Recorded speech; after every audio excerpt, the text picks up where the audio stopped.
कांग्रेस इसकी आपत्ति जता रही है लालू जी। कांग्रेस की वजह जताने से नहीं होगा, ममता को मुख्यमंत्री नीतीश कुमार यात्रा पे जा रहे लालू जी। अच्छा है जा रहा है, तो अब तो नैन सेकने जा रहे हैं। न तो ममता जी को दे दिया जाए। हाँ दे दे। कोई सवाल राहुल जी के लीडरशिप पर नहीं उठाएगा, न हम भी उठाएंगे। राहुल जी नेता है हमारे सबके, कांग्रेस के भी नेता, हमारे सबके नेता है। देश में जो माहौल खड़ा किया है मोदी गवर्नमेंट के खिलाफ, उसमें राहुल जी का योगदान बहुत बड़ा है। हम सब मिलकर इंडिया ब्लॉक बनाए, सिर्फ कांग्रेस नहीं है। समझ नहीं पा रहे हैं, कुछ भी बयान दे देते हैं। देश को खोखला और बर्बाद करने वाला ये परिवारवादी, वंशवादी, भ्रष्टाचारी कभी राष्ट्र के हित में काम नहीं कर सकता। अगर उनको ये जिम्मेदारी मिलती है, हमें पूरा यकीन है कि वो अच्छे से निभा पाएंगी और इंडिया अलायंस के गठबंधन को और मजबूत करेंगे। कांग्रेस की वजह जताने से नहीं होगा, ममता को मुख्यमंत्री नीतीश कुमार यात्रा पे जा रहे लालू जी। अच्छा है जा रहा है, तो अब तो नैन सेकने जा रहे हैं। न तो ममता जी को दे दिया जाए। हाँ दे दे।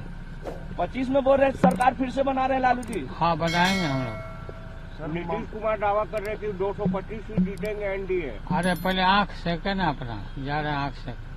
सर, इंडिया ब्लॉक की लीडरशिप पर लगातार सवाल उठ रहे हैं, खासतौर पर राहुल गांधी को लेकर। अब लालू प्रसाद का ममता बनर्जी लीड करें, अब शिवसेना उद्धव ठाकरे। देखिए, राहुल गांधी जी के नेतृत्व पर कोई सवाल नहीं उठा रहा है। कोई सवाल राहुल जी के लीडरशिप पर नहीं उठाएगा, न हम भी उठाएंगे। राहुल जी नेता है हमारे सबके, कांग्रेस के भी नेता, हमारे सबके नेता है।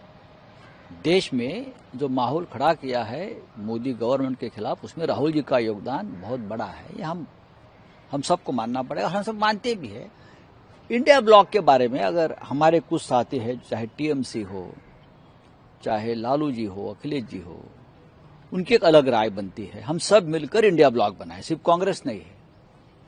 अगर कोई नई बात रखना चाहता है और इंडिया ब्लॉक को ताकत देना चाहते हैं, लीडरशिप बदल कर, और उससे ताकत बढ़ जाती है, तो उसमें विचार होना चाहिए। और कांग्रेस पार्टी ने भी उसमें शामिल होकर हमारे चर्चा में अपनी बात रखनी चाहिए। अब लालू जी अंतिम पड़ाव में है, बहुत चीज वो समझ नहीं पा रहे हैं, कुछ भी बयान दे देते हैं। सर, ये भी कह रहे हैं कि ममता बनर्जी को अगर लीडरशिप चाहिए इंडिया अलायंस में, तो कांग्रेस के विरोध करने से कोई दिक्कत नहीं है, हम लोग उनको दे देंगे। कैसे देखते हैं?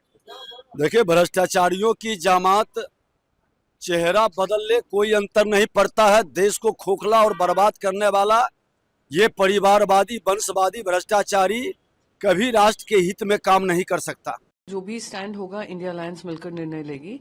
पर ममता बनर्जी जी ने जो खुले दिल से उन्होंने ये प्रस्ताव रखा है कि वो इंडिया अलायंस को लीड करने को तैयार हैं, वो एक महत्वपूर्ण सजेशन है।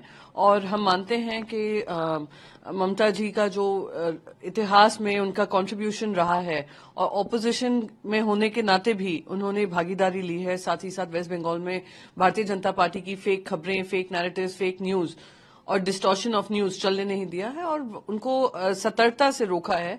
ये महत्वपूर्ण है और अगर उनको ये जिम्मेदारी मिलती है, हमें पूरा यकीन है कि वो अच्छे से निभा पाएंगी और इंडिया अलायंस के गठबंधन को और मजबूत करेंगे। कांग्रेस का लीडरशिप में इंडिया अलायंस फेल हो गया। देश में ठीक बीजेपी का विरुद्ध में जो लड़ाई है वो ठीक से नहीं हो रहा है, तो ममता दी को ले आएंगे लीडरशिप में, उसमें अच्छा ही होगा। ऐसा कोई बात नहीं है जो कोई प्राइम मिनिस्टर होगा, ऐसा कोई बात नहीं है। लेकिन ये लड़ाई को एक लीडर चाहिए नेतृत्व देने के लिए। एंड ममता बनर्जी आज देश में जितना लीडर है, जो भी है, सबसे आगे नाम है ममता दी को लड़ाई के लिए। ये बात कोई डिनाई नहीं करना सकता है। उन्होंने जानता है कैसे राजनीतिक लड़ाई लड़ना जरूरत है। हम फिर एक बात बोल रहे हैं, देश में कोई लीडर नहीं है जो ममता दी का जो पास्ट हिस्ट्री है लड़ाई करने के लिए उसका नजदीक भी आए।